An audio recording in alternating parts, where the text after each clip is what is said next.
कि किवें भाई मक्खण शाह जी लुबाणा ਸਾਹਿਬ ਸੱਚੇ ਪਾਤਸ਼ਾਹ ਗੁਰੂ ਤੇਗ ਬਹਾਦਰ ਜੀ ਮਹਾਰਾਜ ਦੀ ਸ਼ਰਨ ਵਿੱਚ ਪਹੁੰਚਦੇ ਨੇ। ਆਪਣੇ ਨਾਲ ਜੋ ਵੀ ਉਹਨਾਂ ਦੇ ਸੰਗਤ ਆਈ ਹੈ ਜਾਂ ਉਹਨਾਂ ਦੇ ਜੋ ਨਿੱਜੀ ਸਿਪਾਹੀ ਨਾਲ ਨੇ, ਪਰਿਵਾਰ ਨਾਲ ਹੈ, ਸਾਰਿਆਂ ਨੂੰ ਨਾਲ ਲੈ ਕੇ ਪਹੁੰਚਦੇ ਨੇ ਅਤੇ ਆਪਣੇ ਮੂੰਹ 'ਤੇ ਕਾਲਖ ਮਲ ਕੇ ਪਹੁੰਚਦੇ ਨੇ। ਗੁਰੂ ਸਾਹਿਬ ਜੀ ਦੇ ਹੁਕਮਾਂ ਦੇ ਸਦਕਾ ਆਪਣਾ ਮੂੰਹ ਸਾਫ਼ ਕਰਦੇ ਨੇ ਅਤੇ ਸਾਹਿਬ ਸੱਚੇ ਪਾਤਸ਼ਾਹ ਗੁਰੂ ਤੇਗ ਬਹਾਦਰ ਜੀ ਮਹਾਰਾਜ ਨੂੰ ਪ੍ਰਗਟ ਕਰਕੇ ਸਮੁੱਚੀਆਂ ਸੰਗਤਾਂ ਨੂੰ ਉੱਚੇ ਥਾਂ 'ਤੇ ਚੜ੍ਹ ਕੇ ਆਵਾਜ਼ ਦਿੰਦੇ ਨੇ ਕਿ ਭੁੱਲੀਏ ਸੰਗਤੇ, ਕਿੱਧਰ ਵਹਿਮਾਂ ਭਰਮਾਂ ਅਤੇ ਪਖੰਡਾਂ ਦੇ ਵਿੱਚ ਭਟਕ ਰਹੇ ਹੋ। ਸੱਚੇ ਪਾਤਸ਼ਾਹ ਸਾਹਿਬ ਸ੍ਰੀ ਗੁਰੂ ਤੇਗ ਬਹਾਦਰ ਜੀ ਮਹਾਰਾਜ ਉਹ ਤਾਂ ਇੱਧਰ ਨੇ। ਇਹ ਆਵਾਜ਼ਾਂ ਸੁਣ ਕੇ ਕਿ ਆਵਾਜ਼ ਉਸੇ ਭਾਈ ਮੱਖਣ ਸ਼ਾਹ ਦੀ ਹੈ ਜਿਹੜਾ ਪਹਿਲਾਂ ਸਾਰੇ 22 ਸੋਢੀਆਂ ਕੋਲੇ ਜੋ ਸੋਢੀ ਮੰਜੀਆਂ ਲਾ ਕੇ ਬੈਠੇ ਸਨ, ਇਹਨਾਂ ਕੋਲੇ ਆਇਆ ਸੀ ਅਤੇ 2-2 ਟਕੇ ਜਿਹੜੀ ਹੈ 2-2 ਮੋਹਰਾਂ ਭੇਟਾਂ ਕਰਕੇ ਗਿਆ ਸੀ, ਪਰ ਮਨ ਨੂੰ ਸੰਤੁਸ਼ਟੀ ਨਹੀਂ ਮਿਲੀ। ਅਤੇ ਉਸ ਤੋਂ ਅੱਗੇ ਸਾਰੀ ਸੰਗਤ ਜਿਵੇਂ ਆਵਾਜ਼ ਸੁਣਦੀ ਹੈ, ਜਿੱਥੇ ਜਿੱਥੇ ਵੀ ਸੰਗਤਾਂ ਬਕਾਲੇ ਵਿੱਚ ਟਿਕੀਆਂ ਹੋਈਆਂ ਨੇ, ਸਰਬੱਤ ਸੰਗਤਾਂ ਦੌੜ ਕੇ ਸਾਹਿਬ ਸੱਚੇ ਪਾਤਸ਼ਾਹ ਗੁਰੂ ਤੇਗ ਬਹਾਦਰ ਜੀ ਮਹਾਰਾਜ ਵੱਲ ਜਿੱਧਰੋਂ ਭਾਈ ਮੱਖਣ ਸ਼ਾਹ ਦੀ ਆਵਾਜ਼ ਆ ਰਹੀ ਹੈ ਉੱਧਰ ਨੂੰ ਦੌੜ ਕੇ ਆਉਂਦੀਆਂ ਨੇ। ਅਤੇ ਕਵੀ ਸੰਤੋਖ ਸਿੰਘ ਜੀ ਚੂੜਾਮਣੀ ਉਸ ਤੋਂ ਅਗਲਾ ਪ੍ਰਸੰਗ ਲਿਖਦੇ ਨੇ ਕਿ ਸੰਗਤ ਸਭ ਇੱਕ ਬਾਰ ਹੀ ਦੌਰ ਦੌਰ ਨਰਿਆਏ, ਦੀਰਘ ਦਰਸ਼ਨ ਸਤਿਗੁਰੂ ਦੇ ਹੈ ਦਰਸ਼ ਦਿਖਾਏ। ਸਾਰੀ ਸੰਗਤ ਕਹਿੰਦੇ ਜਿਵੇਂ ਆਵਾਜ਼ ਸੁਣੀ ਅਤੇ ਦੌੜ ਕੇ ਆ ਗਈ। ਲੰਮੇ ਸਰੀਰ ਵਾਲੇ ਸਤਿਗੁਰੂ ਆਪਣੇ ਦਰਸ਼ਨ ਦੇ ਰਹੇ ਨੇ, ਸੰਗਤਾਂ ਨੂੰ ਨਿਹਾਲ ਕਰ ਰਹੇ ਨੇ।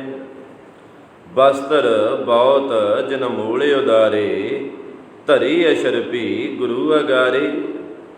ਦੇਖ ਦੇਖ ਸਿੱਖ ਚੌਪ ਕਰਤੇ, ਆਣ ਉਪਾਇਨ ਨਿਜ ਅਰਪਤੇ। ਅਤੇ ਕਵੀਰਾਜ ਲਿਖਦੇ ਕਹਿੰਦੇ ਉਹ ਸੱਚੇ ਪਾਤਸ਼ਾਹ ਦਰਸ਼ਨ ਬਖਸ਼ ਰਹੇ ਨੇ ਜਿਨ੍ਹਾਂ ਨੇ ਬਹੁਤ ਕੀਮਤੀ ਪੁਸ਼ਾਕੇ ਪਹਿਨੇ ਹੋਏ ਨੇ, ਅਤੇ ਇਹ ਪੁਸ਼ਾਕੇ ਵੀ ਭਾਈ ਮੱਖਣ ਸ਼ਾਹ ਜੀ ਨੇ ਭੇਟਾ ਕੀਤੇ ਨੇ। ਉਸ ਨੇ ਗੁਰੂ ਜੀ ਅੱਗੇ ਅਸ਼ਰਬੀਆਂ ਰੱਖੀਆਂ, ਦਸਵੰਧ ਦੀ ਮਾਇਆ ਰੱਖੀ, ਅਤੇ ਵੇਖ ਵੇਖ ਕੇ ਜੋ ਸਿੱਖ ਸੰਗਤ ਹੈ ਉਹ ਪ੍ਰਸੰਨ ਹੋ ਰਹੀ ਹੈ। ਅਤੇ ਹੋਰ ਵੀ ਸੰਗਤਾਂ ਜੋ ਆਪਣੀ ਦਸਵੰਧ ਦਾ ਧਨ, ਜੋ ਆਪਣੀ ਕਿਰਤ ਕਮਾਈ ਦੇ ਵਿੱਚੋਂ ਮਾਇਆ ਲੈ ਕੇ ਪਹੁੰਚੀਆਂ ਸਨ ਅਤੇ ਭਾਲ ਦੇ ਵਿੱਚ ਸਨ ਕਿ ਸੱਚੇ ਪਾਤਸ਼ਾਹ ਦੇ ਦਰਸ਼ਨ ਹੋਣ, ਇਹ ਜੋ ਪਖੰਡ ਦਾ ਹਨੇਰਾ ਛਾਇਆ ਇਹ ਹਟੇ ਅਤੇ ਅਸੀਂ ਆਪਣੀ ਭੇਟਾ ਅਰਪਣ ਕਰੀਏ। ਉਹ ਅੱਜ ਸਾਰੇ ਪਹੁੰਚ ਕੇ ਅਤੇ ਗੁਰੂ ਤੇਗ ਬਹਾਦਰ ਜੀ ਮਹਾਰਾਜ ਉਹਨਾਂ ਦੇ ਚਰਨਾਂ ਵਿੱਚ ਆ ਕੇ ਭੇਟਾ ਧਰ ਰਹੇ ਨੇ। ਪੰਚ ਅੰਮ੍ਰਿਤ ਕੋ ਲਿਆਏ ਕਰਾਏ, ਕੋ ਹਰਪਤ ਹੈ ਬਸਤਰ ਸੁਹਾਏ। ਕਿਤਕ ਰਜਤ ਪਣ ਲਿਆਏ ਚੜਾਵੇ, ਪਸ਼ਵੰਬਰ ਕੋ ਲਏ ਅਰਪਾਵੇ। ਅੱਗੇ ਜ਼ਿਕਰ ਕਰਦੇ ਨੇ ਕਹਿੰਦੇ ਕੋਈ ਕੜਾਹ ਪ੍ਰਸ਼ਾਦ ਦੀ ਦੇਗ ਤਿਆਰ ਕਰਵਾ ਕੇ ਲੈ ਕੇ ਆਇਆ ਬੜੀ ਸ਼ਰਧਾ ਅਤੇ ਭਾਵਨਾ ਨਾਲ। ਕੋਈ ਸੁਹਾਵਣੇ ਬਸਤਰ ਅਰਪਣ ਕਰਦਾ, ਕੋਈ ਚਾਂਦੀ ਦੇ ਰੁਪਏ ਲਿਆ ਕੇ ਚੜਾਉਂਦਾ, ਕਿਉਂਕਿ ਕਵੀਰਾਜ ਨੇ ਸ਼ਬਦ ਵਰਤਿਆ ਰਜਤ ਪਣ। ਉਸ ਸਮੇਂ ਦੀ ਜੋ ਕਰੰਸੀ ਸੀ ਉਸ ਨੂੰ ਰਜਤ ਪਣ ਕਿਹਾ ਜਾਂਦਾ ਹੈ, ਜਿਵੇਂ ਅੱਜ ਅਸੀਂ ਰੁਪਈਆ ਕਹਿੰਦੇ ਹਾਂ। ਗੁਰੂ ਨਾਨਕ ਦੇਵ ਜੀ ਦੇ ਸਮੇਂ ਵੀ ਜੋ 20 ਰੁਪਇਆਂ ਦਾ ਲੰਗਰ ਲਗਾਇਆ ਗਿਆ, ਕੋਈ ਸਵਾਲ ਕਰ ਲੈਂਦੇ ਨੇ ਉਦੋਂ ਰੁਪਈਆ ਸੀ, ਉਦੋਂ ਕਰੰਸੀ ਦਾ ਨਾਂ ਰਜਤ ਪਣ ਸੀ। ਰੁਪਈਆ ਸ਼ਬਦ ਤਾਂ ਵਰਤਿਆ ਜਾਂਦਾ ਹੈ ਤਾਂ ਜੋ ਕਿ ਹਰ ਇੱਕ ਨੂੰ ਸਮਝ ਲੱਗ ਜਾਵੇ। ਅਤੇ ਕਵੀਰਾਜ ਲਿਖਦੇ ਕਹਿੰਦੇ ਕਈ ਰੁਪਏ ਲਿਆ ਕੇ ਚੜ੍ਹਾ ਰਹੇ ਸਨ, ਕਈ ਰੇਸ਼ਮ ਦੇ ਕੱਪੜੇ ਲਿਆ ਕੇ ਸਾਹਿਬਾਂ ਦੇ ਚਰਨਾਂ ਦੇ ਵਿੱਚ ਅਰਪਣ ਕਰ ਰਹੇ ਸਨ। ਭਾਈ ਭੀਰ ਬਹੁ ਨਰ ਕੀ ਆਏ, ਬੰਧਨ ਕਰੇ ਬਦਨ ਦਰਸਾਏ। ਜੈ ਸਤਿਗੁਰ ਜੈ ਸਤਿਗੁਰ ਕੇਰੀ ਸਭ ਤੇ ਮਹਿਮਾ ਅਦਕ ਵਡੇਰੀ। ਬਹੁਤ ਸਾਰੇ ਮਨੁੱਖਾਂ ਦੀ ਉੱਥੇ ਆ ਕੇ ਭੀੜ ਲੱਗ ਗਈ। ਜਿੰਨੇ ਵੀ ਲੋਕ ਬਕਾਲੇ ਨਗਰ ਵਿੱਚ ਪਹੁੰਚੇ ਸਨ, ਸੱਚੇ ਸਤਿਗੁਰੂ ਦੀ ਭਾਲ ਵਿੱਚ ਇੱਧਰ ਉੱਧਰ ਭਟਕ ਰਹੇ ਸਨ, ਉਹ ਸਾਰੇ ਭਾਈ ਮੱਖਣ ਸ਼ਾਹ ਦੀ ਆਵਾਜ਼ ਸੁਣ ਕੇ ਉੱਥੇ ਇਕੱਠੇ ਹੋ ਗਏ ਤੇ ਉੱਥੇ ਬਹੁਤ ਇਕੱਠ ਲੱਗ ਗਿਆ, ਭੀੜ ਹੋ ਗਈ। ਸਾਰੇ ਗੁਰੂ ਜੀ ਦੇ ਦਰਸ਼ਨ ਕਰ ਕਰਕੇ ਨਮਸਕਾਰ ਕਰਦੇ ਨੇ, ਵੰਦਨਾ ਕਰਦੇ ਨੇ, ਅਰਜ਼ੋਈ ਕਰਦੇ ਨੇ ਤੇ ਸਤਿਗੁਰੂ ਜੀ ਦਾ ਜੋ ਹੈ ਮਹਿਮਾ ਗਾਉਂਦੇ ਨੇ, ਵਡਿਆਈ ਗਾਉਂਦੇ ਨੇ। ਸ਼੍ਰੀ ਨਾਨਕ ਕੀ ਜੋਤਿ ਉਦਾਰਾ ਅਬ ਤਿਸ ਕੇ ਤੁਮ ਅਹੋ ਆਧਾਰਾ। ਸਿੱਖਿਆਨ ਸਗਲ ਕਾਮਨਾ ਜੋਈ ਤਿਨ ਕੇ ਨਿਰਬਾਹਕ ਤੁਮ ਹੋਈ। ਸਾਹਿਬ ਸੱਚੇ ਪਾਤਸ਼ਾਹ ਜਗਤ ਗੁਰੂ ਸ਼੍ਰੀ ਗੁਰੂ ਨਾਨਕ ਦੇਵ ਜੀ ਦੀ ਉੱਤਮ ਜੋਤ ਹੈ ਗੁਰੂ ਤੇਗ ਬਹਾਦਰ ਜੀ। ਤੇ ਸੰਗਤਾਂ ਬੇਨਤੀਆਂ ਕਰਦੀਆਂ ਨੇ ਕਿ ਸੱਚੇ ਪਾਤਸ਼ਾਹ ਹੁਣ ਤੁਸੀਂ ਸਿੱਖੀ ਦਾ ਆਧਾਰ ਹੋ ਤੇ ਤੁਸੀਂ ਸਾਰੇ ਸਿੱਖਾਂ ਦੀਆਂ ਜੋ ਕਾਮਨਾਵਾਂ ਨੇ ਉਹਨਾਂ ਨੂੰ ਪੂਰੀਆਂ ਕਰ ਸਕਦੇ ਹੋ। ਬਾਕੀਆਂ ਕੋਲੇ ਭਟਕ ਕੇ ਦੇਖ ਲਿਆ, ਉਹਨਾਂ ਕੋਲੋਂ ਨਾ ਤਾਂ ਆਨੰਦ ਮਿਲਿਆ, ਨਾ ਸ਼ਾਂਤੀ ਮਿਲੀ, ਨਾ ਹੀ ਉਹ ਕਾਮਨਾਵਾਂ ਪੂਰੀਆਂ ਕਰ ਸਕਦੇ ਨੇ। ਦੁਰ ਰਹੇ ਦੁਰੇ ਰਹੇ ਨਹਿ ਦਰਸ਼ ਦਿਖਾਵਾ, ਕਿਮ ਸ਼ਬ ਸਕਣ ਭਾਣ ਉਦਤਾਵਾ। ਕਰੋ ਉਦਾਹਰਣ ਸਿੱਖਿਆਨ ਕਰਨ, ਲਹਿ ਆਨੰਦ ਦਰਸ ਤੁਮ ਹੇਰਨ। ਤੇ ਨਾਲ ਬੇਨਤੀਆਂ ਕਰਦੇ ਨੇ ਸਾਰੀ ਸੰਗਤ ਆ ਕੇ ਕਿ ਸੱਚੇ ਪਾਤਸ਼ਾਹ ਤੁਸੀਂ ਇੰਨਾ ਸਮਾਂ ਕਿੱਥੇ ਰਹੇ? ਕਿੰਨਾ ਸਮਾਂ ਹੋ ਗਿਆ ਹੈ ਗੁਰੂ ਹਰਿਕ੍ਰਿਸ਼ਨ ਜੀ ਸਾਹਿਬ ਮਹਾਰਾਜ ਨੂੰ ਬਚਨ ਕੀਤਿਆਂ ਨੂੰ ਕਿ ਅਗਲੇ ਗੁਰੂ ਸਾਹਿਬ ਬਕਾਲੇ ਹੋਣਗੇ ਤੇ ਤੁਸੀਂ ਇੰਨਾ ਚਿਰ ਕਿੱਥੇ ਛੁਪੇ ਰਹੇ, ਦਰਸ਼ਨ ਨਹੀਂ ਦਿਖਾਏ। ਪਰ ਪ੍ਰਗਟ ਜਦੋਂ ਹੋ ਗਏ, ਕਿਉਂਕਿ ਜਿਵੇਂ ਆਪਾਂ ਦੇਖਦੇ ਨੇ ਅਸਮਾਨ ਦੇ ਵਿੱਚ ਜਿੰਨਾ ਚਿਰ ਸੂਰਜ ਨਹੀਂ ਦਿਖ ਰਿਹਾ ਉਹਨਾਂ ਚਿਰ ਤਾਰੇ ਚਮਕਦੇ ਨੇ, ਅੰਧੇਰਾ ਹੈ। ਤੇ ਜਦੋਂ ਸੂਰਜ ਚੜ੍ਹ ਜਾਵੇ ਫਿਰ ਸੂਰਜ ਛੁਪਾਇਆ ਵੀ ਨਹੀਂ ਛੁਪਦਾ। ਤੇ ਸਿੱਖ ਬੇਨਤੀਆਂ ਕਰਦੇ ਨੇ ਸੱਚੇ ਪਾਤਸ਼ਾਹ ਸਿੱਖਾਂ ਦਾ ਉਧਾਰ ਕਰੋ। ਤੁਹਾਡੇ ਦਰਸ਼ਨਾਂ ਦੇ ਵਿੱਚ ਹੀ ਆਨੰਦ ਹੈ, ਤੁਹਾਡੇ ਦਰਸ਼ਨਾਂ ਤੋਂ ਬਗੈਰ ਹੋਰ ਕਿਤੇ ਆਨੰਦ ਦੀ ਪ੍ਰਾਪਤੀ ਹੋ ਹੀ ਨਹੀਂ ਸਕਦੀ।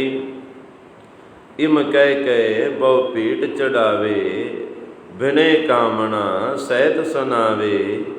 ਕੋ ਇੱਕ ਸਿੱਖ ਕਹੇ ਤਿਨ ਮਾਹੀ, ਜਿਨ ਕੇ ਹਿਰਦੇ ਅਸ਼ਰਧਾ ਨਾਹੀ।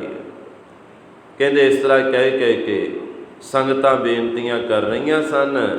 ਸਾਹਿਬ ਸੱਚੇ ਪਾਤਸ਼ਾਹ ਗੁਰੂ ਤੇਗ ਬਹਾਦਰ ਜੀ ਮਹਾਰਾਜ ਦੇ ਚਰਨਾਂ ਵਿੱਚ ਤੇ ਆਪਣੀਆਂ ਭੇਟਾਂ ਚੜ੍ਹਾ ਰਹੇ ਸਨ। ਨਾਲ ਜੋ ਜੋ ਵੀ ਕਿਸੇ ਦਾ ਮਨੋਰਥ ਸੀ, ਜੋ ਜੋ ਵੀ ਕਿਸੇ ਦੀ ਕਾਮਨਾ ਸੀ, ਉਹ ਬੇਨਤੀਆਂ ਕਰਦੇ। ਉਹਨਾਂ ਦੇ ਵਿੱਚੋਂ ਕੋਈ ਸਿੱਖ ਕਹਿੰਦਾ ਕਿ ਜਿਨ੍ਹਾਂ ਦੇ ਹਿਰਦਿਆਂ ਦੇ ਵਿੱਚ ਅਸ਼ਰਧਾ ਨਹੀਂ ਸੀ, ਭਾਵ ਕਿ ਸ਼ਰਧਾ ਸੀ, ਭਾਈ ਮੱਖਣ ਸ਼ਾਹ ਵਰਗੇ ਅਨੇਕਾਂ ਸਿੱਖ ਸਨ ਜਿਨ੍ਹਾਂ ਦੇ ਅੰਦਰ ਇਹ ਭਾਵਨਾ ਸੀ ਕਿ ਸਾਰੀ ਦੁਨੀਆ ਪਲਟ ਸਕਦੀ ਹੈ, ਚੰਦਰਮਾ ਤਪ ਸਕਦਾ ਹੈ, ਸੂਰਜ ਠੰਡਾ ਹੋ ਸਕਦਾ ਹੈ। ਪਰ ਗੁਰੂ ਹਰਿਕ੍ਰਿਸ਼ਨ ਜੀ ਮਹਾਰਾਜ ਦੇ ਕੀਤੇ ਹੋਏ ਬਚਨ ਨਹੀਂ ਝੂਠੇ ਹੋ ਸਕਦੇ ਕਿ ਬਾਬਾ ਬਸੇ ਗ੍ਰਾਮ ਬਕਾਲੇ। ਸਾਰਿਆਂ ਨੂੰ ਸ਼ਰਧਾ ਸੀ ਕਿ ਅਗਲੇ ਗੁਰੂ ਜੀ ਇੱਥੇ ਹੀ ਪ੍ਰਗਟ ਹੋਣਗੇ, ਇੱਥੋਂ ਹੀ ਸਾਨੂੰ ਦਰਸ਼ਨ ਬਖਸ਼ਣਗੇ। ਕਰਮ ਆਨੰਦਤ ਸਭ ਇਨ ਕੇਰੇ, ਮਹਾ ਭਾਗ ਸੰਤੋਖ ਕਨੇਰੇ। ਸਮਦਮ ਸ਼ਾਂਤੀ ਮਦਰ ਬਚਨਾ, ਨਿਜ ਸਰੂਪ ਮੈਂ ਸਦਾ ਪ੍ਰਸੰਨਾ। ਤੇ ਸੰਗਤਾਂ ਆਨੰਦਿਤ ਹੋ ਰਹੀਆਂ ਨੇ, ਵੇਖ ਰਹੀਆਂ ਨੇ ਕਿ ਇਹਨਾਂ ਦੇ ਸਾਰੇ ਕਾਰਜ ਆਨੰਦ ਦੇਣ ਵਾਲੇ ਨੇ, ਇਹਨਾਂ ਦੇ ਵੱਡੇ ਭਾਗ ਹਨ, ਘਣਾ ਸੰਤੋਖ ਹੈ। ਬਾਕੀਆਂ ਕੋਲ ਵੀ ਜਿੰਨਾ ਚਿਰ ਗੁਰੂ ਜੀ ਦੇ ਦਰਸ਼ਨ ਨਹੀਂ ਹੋਏ ਜਾਂਦੇ ਰਹੇ ਆ, ਪਰ ਉਹਨਾਂ ਦੇ ਅੰਦਰ ਲੋਭ ਸੀ, ਉਹਨਾਂ ਦੇ ਅੰਦਰ ਲਾਲਚ ਸੀ, ਸੰਤੋਖ ਨਹੀਂ ਸੀ, ਆਨੰਦ ਨਹੀਂ ਸੀ। ਤੇ ਜਦੋਂ ਵੀ ਇਹਨਾਂ ਦੇ ਕੋਲ ਬੈਠਦੇ ਹਾਂ, ਇਹ ਬਚਨ ਕਰਦੇ ਨੇ, ਹਮੇਸ਼ਾ ਆਪਣੇ ਮੁਖਾਰ ਬਿੰਦ ਤੋਂ ਮਿੱਠੇ ਬਚਨ ਬੋਲਦੇ ਨੇ, ਕਿਸੇ ਨੂੰ ਕੌੜਾ ਨਹੀਂ ਬੋਲਦੇ। ਤੇ ਸਦਾ ਚਿਹਰੇ 'ਤੇ ਖੜਾ ਰਹਿੰਦਾ ਹੈ, ਪ੍ਰਸੰਨਤਾ ਰਹਿੰਦੀ ਹੈ। ਤੇ ਇਹਨਾਂ ਦਾ ਜੋ ਸਰੂਪ ਹੈ, ਉਹਨੂੰ ਦੇਖਣ ਦੇ ਨਾਲ ਹੀ ਮਨ ਨੂੰ ਠੰਡ ਪੈ ਜਾਂਦੀ ਹੈ।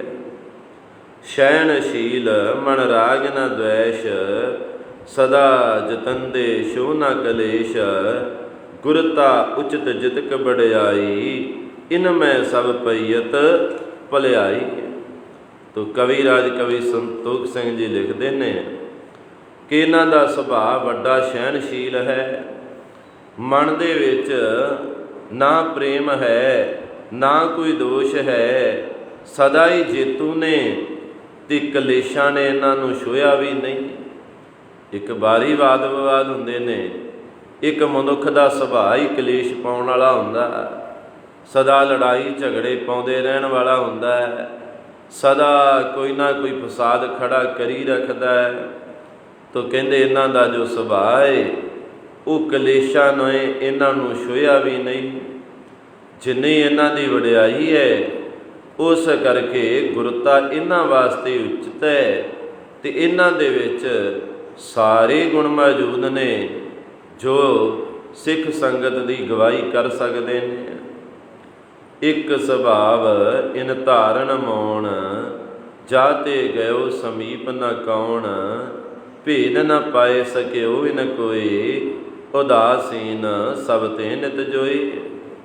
ਫਿਰ ਕਵੀਰਾਜ ਲਿਖਦੇ, ਕਹਿੰਦੇ ਇੱਕ ਤਾਂ ਸੱਚੇ ਪਾਤਸ਼ਾਹ ਦਾ ਸੁਭਾਅ ਇਸ ਤਰ੍ਹਾਂ ਦਾ ਹੈ, ਬਹੁਤ ਘੱਟ ਬੋਲਦੇ ਨੇ, ਬਹੁਤ ਘੱਟ ਬੋਲਦੇ ਨੇ, ਲੋੜ ਅਨੁਸਾਰ ਹੀ ਬੋਲਦੇ ਨੇ।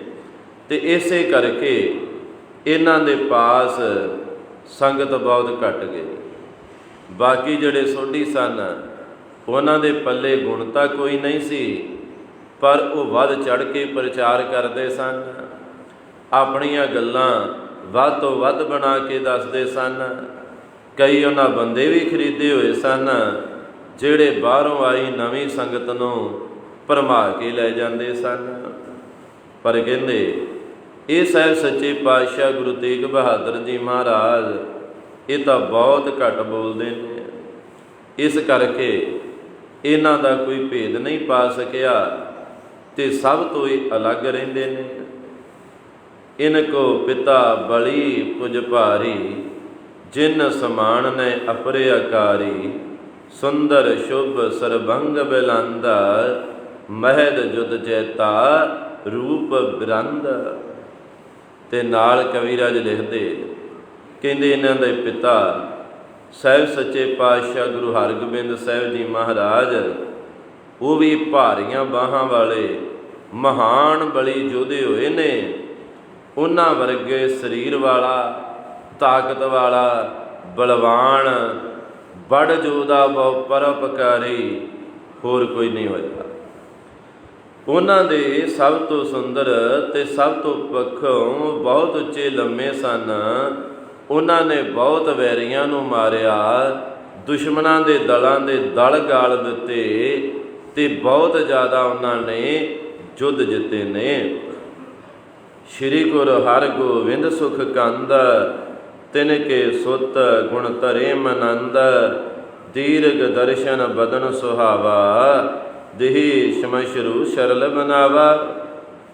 ਤੇ ਕਵੀਰਾਜ ਲਿਖਦੇ, ਸ੍ਰੀ ਗੁਰੂ ਹਰਗੋਬਿੰਦ ਸਾਹਿਬ ਜੀ ਸੁੱਖਾਂ ਦੇ ਦਾਤੇ ਸਨ ਤੇ ਉਹਨਾਂ ਦੇ ਪੁੱਤਰ ਨੇ ਉਹਨਾਂ ਵਰਗੇ ਗੁਣ ਧਾਰਨ ਕੀਤੇ ਨੇ। ਤੇ ਇਹਨਾਂ ਦਾ ਵੀ ਬੜਾ ਲੰਮਾ ਉੱਚਾ ਸਰੀਰ ਹੈ, ਮੁਖੜਾ ਸ਼ੋਭਨੀਕ ਹੈ, ਦਾੜਾ ਜੋ ਹੈ ਬਹੁਤ ਭਾਰੀ ਹੈ ਤੇ ਲੰਮਾ ਹੈ। ਛਪੇ ਰਹੇ ਨੈ ਆਪ ਜਨਾਇਓ, ਭੇਦ ਨਹੀਂ ਕਿਨਹੂ ਸਿੱਖ ਪਾਇਓ, ਸਿੱਖ ਸ਼ਰਦਾ ਹਿਤ ਪਤਾ ਬਤਾਵਾ, ਸਾਗਰ ਵਿਖੇ ਜਹਾਜ਼ ਲੰਘਾਵਾ। ਕਹਿੰਦੇ ਨਾ ਆਪਣੇ ਆਪ ਨੂੰ ਜਤਾਇਆ ਨਹੀਂ, ਆਪਣੇ ਆਪ ਨੂੰ ਅਲੱਗ ਰੱਖਿਆ। ਤੇ ਇਹਨਾਂ ਦਾ ਜੋ ਭੇਦ ਹੈ ਉਹ ਕਿਸੇ ਸਿੱਖ ਨੇ ਨਹੀਂ ਪਾਇਆ। ਤੇ ਸਿੱਖ ਭਾਈ ਮੱਖਣ ਸ਼ਾਹ ਨੇ ਸ਼ਰਧਾ ਦੇ ਨਾਲ ਇਹਨਾਂ ਦਾ ਪਤਾ ਲਾਇਆ, ਕਿਉਂਕਿ ਭਾਈ ਮੱਖਣ ਸ਼ਾਹ ਦੇ ਜਹਾਜ਼ ਨੂੰ ਇਹਨਾਂ ਨੇ ਕਿਰਪਾ ਕਰਕੇ ਸਾਗਰ ਦੇ ਵਿੱਚੋਂ ਭਾਰ ਲੰਘਾਇਆ ਸੀ। ਜਾਤੇ ਜਾਹਰ ਪਏ ਜਹਾਨ, ਕਰੇ ਅਣੰਕ ਸਿੱਖਣ ਕਲਿਆਣ, ਇਸ ਪ੍ਰਕਾਰ ਸੰਗਤ ਦਰਸੰਤੀ, ਅਣਕ ਭਾਤ ਬਸਤਰਨ ਅਰਪੰਤੀ। ਤੇ ਸੰਗਤਾਂ ਇਸ ਤਰ੍ਹਾਂ ਇੱਕ ਦੂਜੇ ਨਾਲ ਵਿਚਾਰ ਕਰ ਰਹੀਆਂ ਨੇ ਕਿ ਮੱਖਣ ਸ਼ਾਹ ਦਾ ਜਹਾਜ਼ ਪਾਰ ਲਾਉਣ ਕਰਕੇ, ਇਸੇ ਕਰਕੇ ਜਹਾਨ ਵਿੱਚ ਪ੍ਰਗਟ ਹੋਏ ਨੇ। ਜਿਵੇਂ ਮੱਖਣ ਸ਼ਾਹ ਦਾ ਕਲਿਆਣ ਕੀਤਾ ਹੈ, ਇਸ ਤਰ੍ਹਾਂ ਹੋਰ ਅਨੇਕਾਂ ਸੰਗਤਾਂ ਦਾ ਕਲਿਆਣ ਕਰਨਗੇ। ਤੇ ਇਸੇ ਪ੍ਰਕਾਰ ਸੰਗਤਾਂ ਦਰਸ਼ਨ ਕਰਦੀਆਂ ਅਨੇਕਾਂ ਪ੍ਰਕਾਰ ਦੀਆਂ ਭਟਾਵਾਂ ਵਸਤਰ ਗੁਰੂ ਤੇਗ ਬਹਾਦਰ ਜੀ ਮਹਾਰਾਜ ਦੇ ਚਰਨਾਂ ਵਿੱਚ ਅਰਪਣ ਕਰਕੇ ਆਪਣੀਆਂ ਝੋਲੀਆਂ ਖੁਸ਼ੀਆਂ ਦੇ ਨਾਲ ਭਰਦੀਆਂ। ਚੌਦਸ ਪੀਰ ਪਈ ਬਹੁ ਆਏ, ਬੰਦੇ ਪਾਇਨ ਸੀਸ ਟਿਕਾਏ, ਮੱਖਣ ਦੋਏ ਚਮਰ ਜੋ ਲਿਆਵਾ, ਦਹ ਦਿਸ਼ ਮੈਂ ਸ਼ੁਭ ਰੀਤ ਚਲਾਵਾ। ਕਹਿੰਦੇ ਜਿਵੇਂ ਜਿਵੇਂ ਵਡਿਆਈ ਫੈਲੀ, ਜਿਵੇਂ ਜਿਵੇਂ ਸੰਗਤਾਂ ਨੂੰ ਪਤਾ ਲੱਗ ਗਿਆ ਕਿ ਨੌਵੇਂ ਗੁਰੂ ਜੀ ਪ੍ਰਗਟ ਹੋ ਗਏ ਨੇ, ਤਾਂ ਹਰ ਪਾਸੇ ਤੋਂ ਸੰਗਤਾਂ ਆਈਆਂ। ਸੰਗਤਾਂ ਦੀ ਵੱਡੀ ਭੀੜ ਹੋ ਗਈ ਤੇ ਸੰਗਤਾਂ ਚਰਨਾਂ 'ਤੇ ਸੀਸ ਟਿਕਾ ਟਿਕਾ ਕੇ ਨਮਸਕਾਰ ਕਰ ਰਹੀਆਂ ਨੇ। ਤੇ ਭਾਈ ਮੱਖਣ ਸ਼ਾਹ ਜੀ ਜਿਹੜੇ 2 ਚੌਰ ਲਿਆਇਆ ਸੀ, ਤੇ ਉਹ ਵੀ ਸੇਵਾਦਾਰ ਸਾਹਿਬ ਦੇ ਦੋਨੇ ਪਾਸੇ ਖੜ੍ਹ ਕੇ ਤੇ ਬੜੇ ਪਿਆਰ ਦੇ ਨਾਲ ਸ਼ਰਧਾ ਦੇ ਨਾਲ ਉਹ ਚੌਰ ਸਾਹਿਬ ਝੁਲਾ ਰਹੇ ਨੇ। ਸਿੱਖਿਆ ਅਨੁਸਾਥ ਬਾਰਤਾ ਲਾਪ, ਸਤਿਗੁਰ ਕਰਤ ਦਿਵਤ ਪ੍ਰਤਾਪ, ਸਭ ਸੋਢੀ ਕੇ ਨਰ ਤਹਿ ਆਏ, ਦੇਖ ਦੇਖ ਮਨ ਅਨਖ ਬੜਾਏ। ਸਿੱਖਾਂ ਦੇ ਨਾਲ ਵਾਰਤਾਲਾਪ ਜੋ ਹੋ ਰਿਹਾ ਸੀ, ਜੋ ਗੱਲਬਾਤ ਹੋ ਰਹੀ ਸੀ, ਉੱਥੋਂ ਉਹਨਾਂ ਦਾ ਪ੍ਰਤਾਪ ਜਲਾਓ ਜੋ ਪ੍ਰਕਾਸ਼ ਹੈ ਉਹ ਹਰ ਪਾਸੇ ਫੈਲ ਰਿਹਾ ਸੀ। ਤੇ ਕਵੀਰਾਜ ਲਿਖਦੇ ਕਹਿੰਦੇ ਹੁਣ ਸੱਚੇ ਗੁਰੂ ਜੀ ਦੀ ਵਡਿਆਈ ਫੈਲ ਰਹੀ ਸੀ, ਤੇ ਜੋ ਸੋਢੀਆਂ ਦੇ ਭੇਜੇ ਹੋਏ ਬੰਦੇ ਸਨ ਉਹ ਵੀ ਵਿੱਚ ਰਲ ਕੇ ਆਏ ਤੇ ਆ ਕੇ ਸਾਰਾ ਕੁਝ ਦੇਖ ਰਹੇ ਨੇ। ਕਿਵੇਂ ਸੰਗਤ ਭੇਟਾ ਚੜਾ ਰਹੀ ਹੈ, ਕਿਵੇਂ ਸੰਗਤਾਂ ਸਤਿਗੁਰੂ ਜੀ ਦੀ ਵਡਿਆਈ ਕਰ ਰਹੀਆਂ ਨੇ। ਕਹਿੰਦੇ ਸਾਰਾ ਕੁਝ ਵੇਖ ਵੇਖ ਕੇ ਉਹਨਾਂ ਦਾ ਮਨ ਗੁੱਸੇ ਨਾਲ ਭਰਦਾ ਜਾ ਰਿਹਾ ਹੈ, ਕ੍ਰੋਧ ਨਾਲ ਭਰਦਾ ਜਾ ਰਿਹਾ ਹੈ, ਕਿਉਂਕਿ ਕਿਸੇ ਦੀ ਵਡਿਆਈ ਜਰਨੀ ਬਹੁਤ ਔਖੀ ਹੈ, ਕਿਸੇ ਦੀ ਤਰੱਕੀ ਜਰਨੀ ਬਹੁਤ ਔਖੀ ਹੈ। ਤੇ ਹੁਣ ਉਹ ਸੋਢੀ ਜਿਹੜੇ 22 ਗੱਦੀਆਂ ਲਾ ਕੇ ਬੈਠੇ ਸਨ, ਸਾਰੇ ਗੁਰੂ ਹੋਣ ਦਾ ਦਾਅਵਾ ਕਰਦੇ ਸਨ ਤੇ ਕਹਿੰਦੇ ਸਨ ਕਿ ਸਾਰੇ ਸੋਢੀਆਂ ਨੂੰ ਗੁਰਿਆਈ ਮਿਲੀ ਹੈ। ਤੇ ਹੁਣ ਜਦੋਂ ਸੱਚੇ ਪਾਤਸ਼ਾਹ ਪ੍ਰਗਟ ਹੋ ਗਏ, ਸਰਬੱਤ ਸਿੱਖ ਨੂੰ ਗਿਆਨ ਹੋ ਗਿਆ ਤੇ ਸਾਰੀਆਂ ਸੰਗਤਾਂ ਝੂਠ ਦਾ ਖਹਿੜਾ ਛੱਡ ਕੇ ਤੇ ਸੱਚੇ ਸਤਿਗੁਰੂ ਜੀ ਦੇ ਕੋਲ ਜਾ ਰਹੀਆਂ ਨੇ। ਝੂਠ ਦੀਆਂ ਦੁਕਾਨਾਂ ਬੰਦ ਹੋਣ ਲੱਗੀਆਂ ਤਾਂ ਫਿਰ ਸਾਰੇ ਦੇ ਸਾਰੇ ਈਰਖਾ ਨਾਲ ਭਰ ਗਏ। ਜਯੋ ਜੈ ਬਹੁਤ ਉਪਾਇਨ ਆਵੇ, ਸੰਗਤ ਸਗਰੀ ਸਤੁਤ ਸਨਾਵੇ, ਦਰਬ ਅਗਾਰੀ ਬ੍ਰਿੰਦ ਦਸਾਵੇ, ਤਯੋ ਤਯੋ ਮਤ ਸਰ ਅਦਕ ਉਪਾਵੇ। ਜਿਵੇਂ ਜਿਵੇਂ ਉਭਾਰ ਆਉਂਦੇ ਸਨ, ਸਾਰੀਆਂ ਸੰਗਤਾਂ ਉਸਤਤ ਸੁਣਾਉਂਦੀਆਂ, ਸਤਿਗੁਰੂ ਜੀ ਦੇ ਅੱਗੇ ਭੇਟਾ ਰੱਖਦੀਆਂ। ਤਿਵੇਂ ਤਿਵੇਂ ਸੋਢੀਆਂ ਦਾ ਹੰਕਾਰ, ਤਿਵੇਂ ਤਿਵੇਂ ਧੀਰ ਮੱਲ ਹੋਣਾ ਦੀ ਈਰਖਾ ਵੱਧਦੀ ਜਾ ਰਹੀ ਸੀ, ਵੱਧਦੀ ਜਾ ਰਹੀ ਸੀ। ਇਸ ਕੋ ਮਾਨ ਤੁਹਤੋਂ ਨ ਕੋਏ, ਗੁਰਤਾ ਉਚਿਤ ਨ ਕੈਸੇ ਸੋਏ, ਮਿਲੇ ਨ ਬੋਲੇ ਕਾਹੂ ਸੰਗ, ਸਨ ਉਨਮਤ ਨਹੀਂ ਸੁਧਿਅੰਗ। ਤੇ ਉਹ ਸਾਰੇ ਸੋਢੀ ਕਹਿ ਰਹੇ ਸਨ ਕਿ ਇਹਨੂੰ ਤਾਂ ਕੋਈ ਮੰਨਦਾ ਹੀ ਨਹੀਂ, ਫਿਰ ਇਹ ਗੁਰਤਾ ਵਾਸਤੇ ਉਚਿਤ ਕਿਵੇਂ ਹੋ ਗਿਆ? ਇਹ ਨਾ ਕਿਸੇ ਨੂੰ ਮਿਲਦਾ ਸੀ, ਨਾ ਕਿਸੇ ਨਾਲ ਬੋਲਦੇ ਸਨ, ਸਦਾ ਮਸਤਾਂ ਵਾਂਗ ਮਤਵਾਲਿਆਂ ਵਾਂਗ ਰਹਿੰਦੇ ਸਨ। ਸਾਡੇ ਅਨੁਸਾਰ ਤੇ ਨਾ ਇਹਨਾਂ ਨੂੰ ਕੋਈ ਸਰੀਰ ਦੀ ਸੋਝੀ ਸੀ, ਨਾ ਇਹਨਾਂ ਨੂੰ ਕੋਈ ਖਾਣ ਪੀਣ ਦਾ ਪਤਾ ਸੀ, ਨਾ ਪਹਿਨਣ ਦਾ ਪਤਾ ਸੀ। ਫਿਰ ਇਹ ਗੁਰਤਾ ਦੇ ਯੋਗ ਕਿਵੇਂ ਹੋ ਗਏ? ਸਬਨ ਸ਼ੋਰ ਇਹ ਗੁਰੂ ਬਨਾਵਾ, ਜਿਸ ਕੋ ਲਖਿਓ ਨ ਜਾਏ ਸੁਭਾਵਾ। ਇਹ ਮੱਖਣ ਕੇ ਦੰਭ ਬਨਾਇਓ, ਸਭ ਸਿੱਖਣ ਕੋ ਲਿਆਏ ਬੁਲਾਇਓ। ਕਹਿੰਦੇ ਹੁਣ ਜਿਹੋ ਜਿਹਾ ਬੰਦੇ ਦਾ ਸੁਭਾਅ ਹੁੰਦਾ ਹੈ, ਜਿਹੋ ਜਿਹਾ ਬੰਦਾ ਆਪ ਕੰਮ ਕਰਦਾ ਹੈ, ਸਾਰੀ ਦੁਨੀਆ ਨੂੰ ਉਸੇ ਤਰੀਕੇ ਦੀ ਨਜ਼ਰ ਆਉਂਦੀ ਹੈ। ਚੋਰ ਨੂੰ ਸਭ ਚੋਰ ਦਿਸਦੇ ਨੇ, ਠੱਗ ਨੂੰ ਸਾਰੇ ਠੱਗ ਦਿਸਦੇ ਨੇ। ਗੁਰਬਾਣੀ ਦੇ ਵਿੱਚੋਂ ਆਪਾਂ ਬਚਨ ਪੜ੍ਹਦੇ ਹਾਂ ਨਾ ਸਾਹਿਬ ਸੱਚੇ ਪਾਤਸ਼ਾਹ ਜੀ ਦੇ, ਜਿੱਥੇ ਸਾਹਿਬ ਜੀ ਨੇ ਕਿਹਾ, ਕਹਿੰਦਾ ਜਿਹੜਾ ਆਪ ਸੁਖੀ ਹੈ ਉਹਨੂੰ ਸਾਰੇ ਹੀ ਸੁਖੀ ਦਿਸਦੇ ਨੇ। ਰੋਗੀ ਕੇ ਭਾਣੇ ਸਭ ਰੋਗੀ, ਅਤੇ ਜਿਹੜਾ ਆਪ ਰੋਗੀ ਇਹ ਰੋਗਾਂ ਵਿੱਚ ਘਿਰਿਆ ਹੋਇਆ ਹੈ, ਉਹਨੂੰ ਲੱਗਦਾ ਸਾਰੇ ਦਾ ਸਾਰਾ ਸੰਸਾਰ ਹੀ ਬਿਮਾਰ ਹੈ। ਜਿਹੜਾ ਆਪ ਆਨੰਦ ਨਾਲ ਜ਼ਿੰਦਗੀ ਜੂ ਰਿਹਾ, ਉਹਨੂੰ ਸਾਰੇ ਦਾ ਸਾਰਾ ਸੰਸਾਰ ਹੀ ਆਨੰਦਿਤ ਲੱਗਦਾ ਹੈ।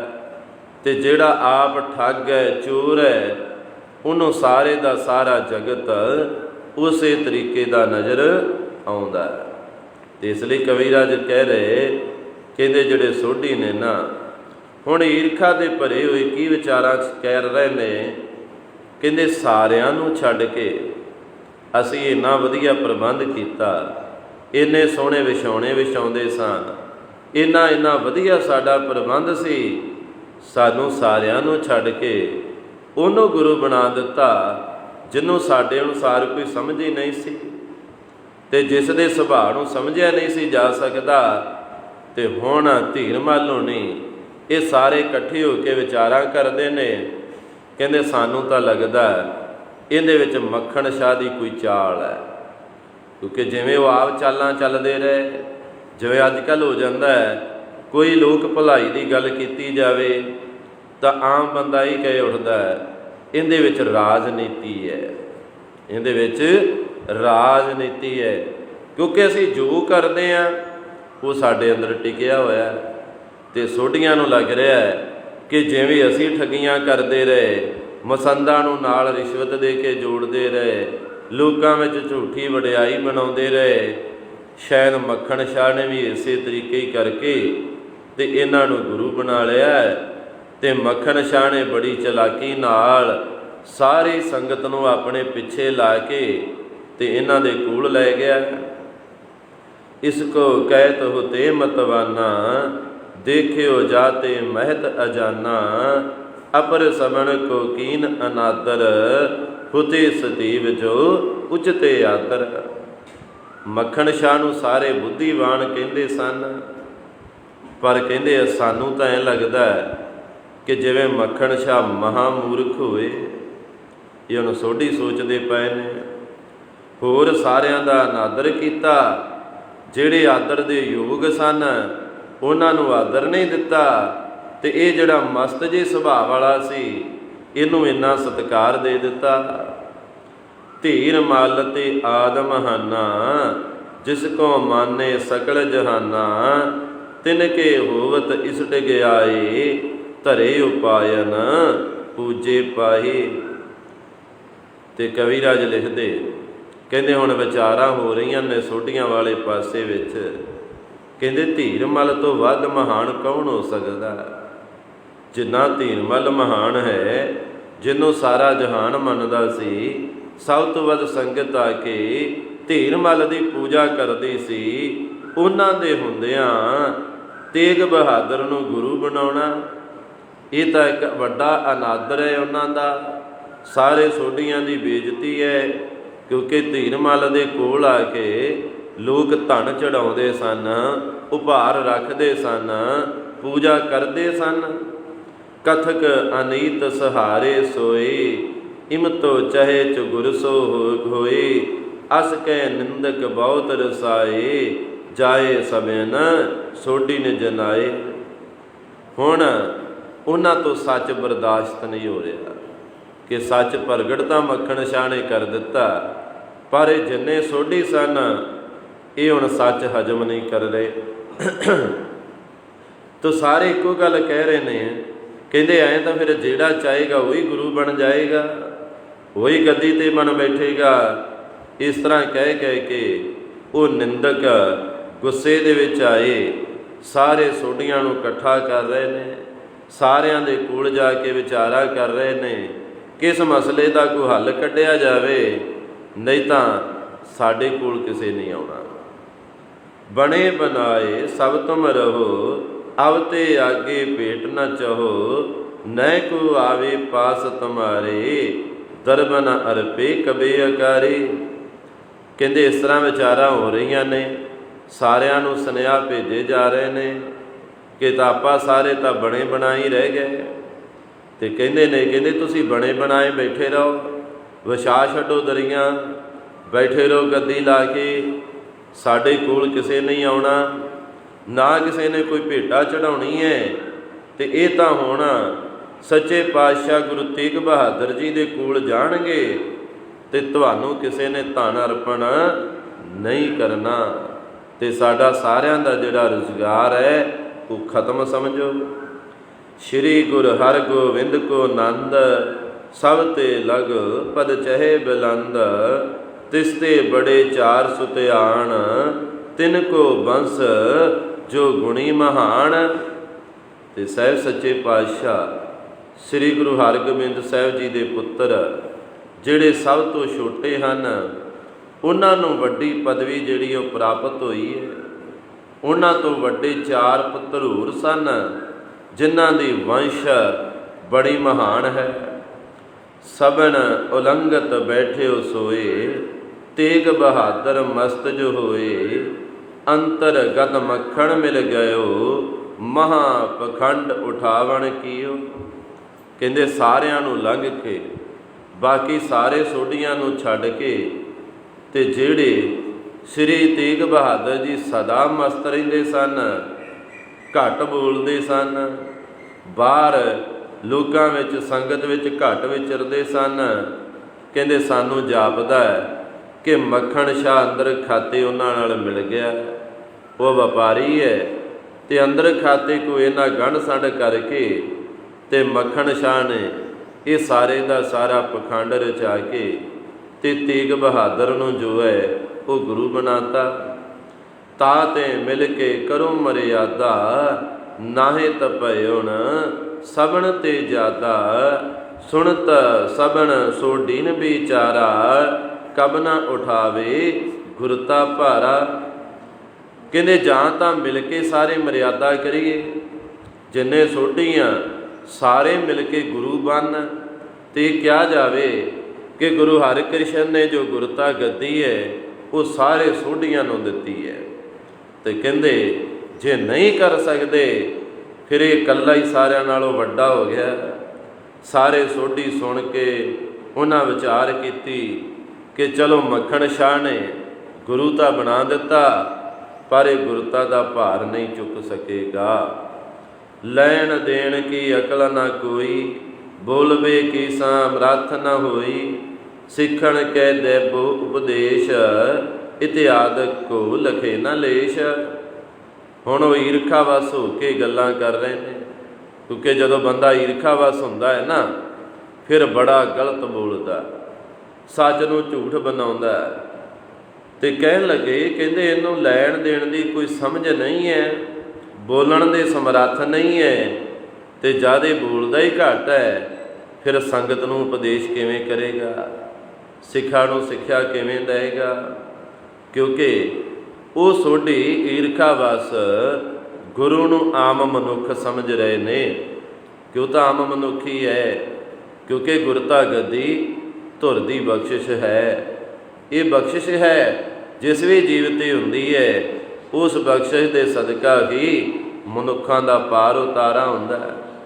पर वो विचारे इन्हां गल्लां नूं की समझण, क्योंकि अज तक उन्हां दा जो भी प्रबंध होया वो सारा पखंड दे सदका होया।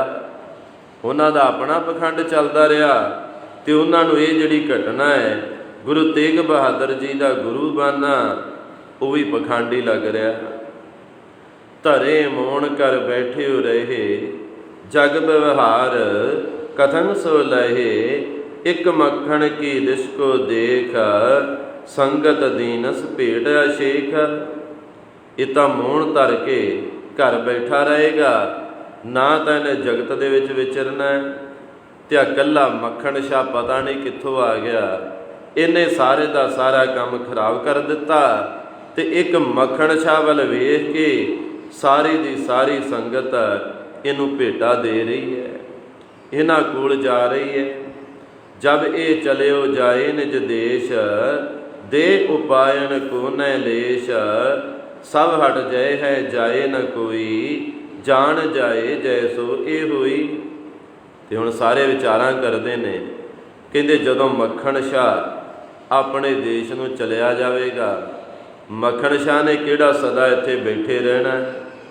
ਤੇ ਜਦੋਂ ਮੱਖਣ ਸ਼ਾਹ ਚਲਿਆ ਗਿਆ, ਫਿਰ ਕੋਈ ਸੰਗਤ ਇਹਦੇ ਕੋਲ ਨਹੀਂ ਜਾਏਗੀ, ਕੋਈ ਇਹਨਾਂ ਨੂੰ ਭੇਟਾ ਨਹੀਂ ਦੇਗਾ, ਸਾਰੇ ਦੇ ਸਾਰੇ ਇਹਨਾਂ ਕੋਲ ਜਾਣੋਂ ਹਟ ਜਾਣਗੇ। ਅਬ ਮੱਖਣ ਕੇ ਕਹਿ ਪੇ ਕਰਕੇ, ਪਰਖੇ ਬਿਨ ਸ਼ਰਦਾ ਉਰ ਤਰ ਕੇ, ਦਈ ਉਪਾਇਨ ਮਾਨਿਓ ਇਹੀ, ਏਕ ਬਾਰ ਹੀ ਪੁਨ ਹੈ ਨਹੀਂ। ਹੁਣ ਮੱਖਣ ਸ਼ਾਹ ਦੇ ਕਹਿਣ ਕਰਕੇ ਪਰਖਣ ਤੋਂ ਬਿਨਾ, ਹੁਣ ਝੂਠੇ ਤੇ ਪਖੰਡੀ ਲੋਕ ਕਹਿ ਰਹੇ ਨੇ ਕਿ ਪਰਖਣ ਤੋਂ ਬਿਨਾ ਹੀ ਹਿਰਦੇ ਵਿੱਚ ਸ਼ਰਧਾ ਧਾਰਨ ਕਰਕੇ ਇਹਨਾਂ ਨੂੰ ਗੁਰੂ ਬਣਾ ਦਿੱਤਾ। ਤੇ ਲੋਕ ਜਿਹੜੀ ਹੈ ਸ਼ਰਧਾ ਜੋੜ ਕੇ ਇਹਨਾਂ ਦੇ ਕੋਲ ਆ ਰਹੇ ਨੇ, ਉਪਹਾਰ ਭੇਟਾ ਕਰ ਰਹੇ ਨੇ। ਕਹਿੰਦੇ ਇੱਕ ਵਾਰ ਤਾਂ ਮੰਨਣਗੇ, ਫਿਰ ਸਾਰੇ ਦੇ ਸਾਰੇ ਹਟ ਜਾਣਗੇ। ਕਹਿੰਦੇ ਇਸ ਤਰ੍ਹਾਂ ਜਿੰਨੇ ਸੋਢੀ ਨੇ ਸਾਰੇ ਈਰਖਾ ਦੇ ਭਰੇ ਹੋਏ ਨੇ, ਸਾਰੇ ਕ੍ਰੋਧ ਦੇ ਭਰੇ ਹੋਏ ਨੇ ਕਿ ਸਾਡਾ ਸਾਰਿਆਂ ਦਾ ਜਿਹੜਾ, ਜਿਸ ਨੂੰ ਕਹਿ ਦਈਏ ਕਿ ਰੋਟੀ ਪਾਣੀ ਦਾ ਜੋ ਪ੍ਰਬੰਧ ਸੀ, ਜੋ ਤੋਰੀ ਫੁਲਕਾ ਚੱਲਦਾ ਸੀ, ਗੁਰੂ ਤੇਗ ਬਹਾਦਰ ਜੀ ਦੇ ਪ੍ਰਗਟ ਹੋਣ ਦੇ ਨਾਲ ਉਹ ਬੰਦ ਹੋ ਗਿਆ। ਤੇ ਗੁਰੂ ਤੇਗ ਬਹਾਦਰ ਜੀ ਦੀ ਵਡਿਆਈ ਨੂੰ, ਗੁਰੂ ਜੀ ਦੀ ਮਹਿਮਾ ਨੂੰ ਇਹ ਸਾਰੇ ਦੇ ਸਾਰੇ ਜੋ ਸੋਢੀ ਨੇ ਉਹ ਸਮਝ ਨਹੀਂ ਸਕੇ, ਬਰਦਾਸ਼ਤ ਨਹੀਂ ਕਰ ਸਕੇ। ਤੇ ਈਰਖਾ ਦੇ ਵਸ ਹੋ ਕੇ ਇਹੋ ਜਿਹੇ ਜੋ ਗਲਤ ਵਿਚਾਰ ਨੇ, ਗਲਤ ਗੱਲਾਂ ਨੇ, ਉਹ ਗੁਰੂ ਤੇਗ ਬਹਾਦਰ ਜੀ ਮਹਾਰਾਜ ਦੇ ਸੰਬੰਧ ਦੇ ਵਿੱਚ ਕਰ ਰਹੇ ਨੇ। ਇਸ ਤੋਂ ਅਗਲੇ ਪ੍ਰਸੰਗ ਵਿੱਚ ਆਪਾਂ ਵੇਖਾਂਗੇ ਫਿਰ ਇਹਨਾਂ ਦੀ ਈਰਖਾ ਉਸ ਹੱਦ ਤੱਕ ਵੱਧ ਜਾਂਦੀ ਹੈ ਕਿ ਧੀਰਮਲ ਕਹਿੰਦਾ ਹੁਣ ਕੋਈ ਹੱਲ ਨਹੀਂ ਹੈ, ਹੁਣ ਇੱਕੋ ਹੱਲ ਹੈ ਕਿ ਗੁਰੂ ਤੇਗ ਬਹਾਦਰ ਜੀ ਤੇ ਗੋਲੀ ਚਲਾ ਦਿੱਤੀ ਜਾਵੇ। ਛੇ ਮਸੰਦ ਨੂੰ ਗੰਢ ਕੇ ਫਿਰ ਉਹ ਗੋਲੀ ਚਲਾਉਂਦਾ।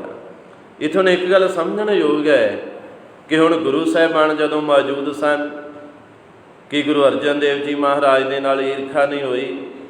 ਬਾਕੀ ਗੁਰੂ ਸਾਹਿਬਾਨਾਂ ਦਾ ਆਪਾਂ ਜੀਵਨ ਵੇਖ ਸਕਦੇ ਹਾਂ ਕਿ ਗੁਰੂ ਹਰਗੋਬਿੰਦ ਸਾਹਿਬ ਜੀ ਮਹਾਰਾਜ ਨੂੰ ਜੰਗ ਨਹੀਂ ਲੜਨੇ ਪਏ, ਕਿਸੇ ਜੰਗ ਵਿੱਚ ਉਹਨਾਂ ਚੜ੍ਹਾਈ ਨਹੀਂ ਕੀਤੀ।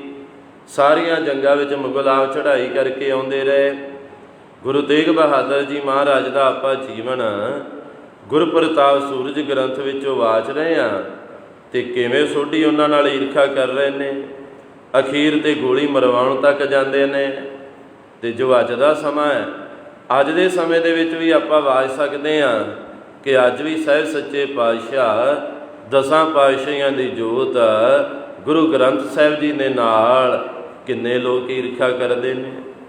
ਉਹ ਸਾਰੇ ਦੇ ਸਾਰੇ ਉਹਨਾਂ ਸੋਢੀਆਂ ਦੇ ਵਾਂਗ ਉਹਨਾਂ ਦੇ ਚੇਲੇ ਚਾਟੜੇ ਹੁੰਦੇ ਨੇ, ਜਿਨ੍ਹਾਂ ਨੂੰ ਲੱਗਦਾ ਹੈ ਕਿ ਜੇ ਸੰਗਤ ਗੁਰੂ ਗ੍ਰੰਥ ਸਾਹਿਬ ਨਾਲ ਜੁੜ ਗਈ, ਗੁਰਬਾਣੀ ਨਾਲ ਜੁੜ ਗਈ, ਗੁਰੂ ਦਾ ਗਿਆਨ ਇਹਨਾਂ ਦੇ ਅੰਦਰ ਵਸ ਗਿਆ, ਤੇ ਫਿਰ ਜੋ ਹੈ ਸਾਡੇ ਕੋਲ ਕੋਈ ਨਹੀਂ ਆਏਗਾ।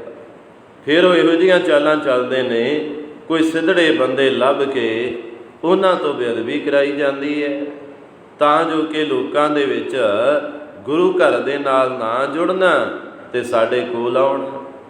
ਜਿਵੇਂ ਧੀਰਮਲ ਹੋਣੀ ਅਗਲੇ ਪ੍ਰਸੰਗ ਵਿੱਚ ਗੋਂਦਾ ਗੁੰਦਣਗੇ ਕਿ ਕਿਉਂ ਨਾ ਹੁਣ ਗੋਲੀ ਚਲਵਾ ਦਿੱਤੀ ਜਾਵੇ, ਇਹਨਾਂ ਨੂੰ ਖਤਮ ਕਰ ਦਿੱਤਾ ਜਾਵੇ, ਹੋਰ ਤਾਂ ਕੋਈ ਹੱਲ ਨਹੀਂ। ਪਰ ਉੱਥੇ ਮੱਖਣ ਸ਼ਾਹ ਸੁਚੇਤ ਹੈ। ਮੱਖਣ ਸ਼ਾਹ ਵਰਗੇ ਸਾਨੂੰ ਵੀ ਆਪਣੇ ਅੰਦਰ ਤਬਦੀਲੀ ਲਿਆਉਣੀ ਪਵੇਗੀ। ਸਾਨੂੰ ਵੀ ਸਾਰਿਆਂ ਨੂੰ ਜੋ ਸੁਚੇਤਤਾ ਹੈ ਉਹ ਧਾਰਨ ਕਰਨੀ ਪਵੇਗੀ।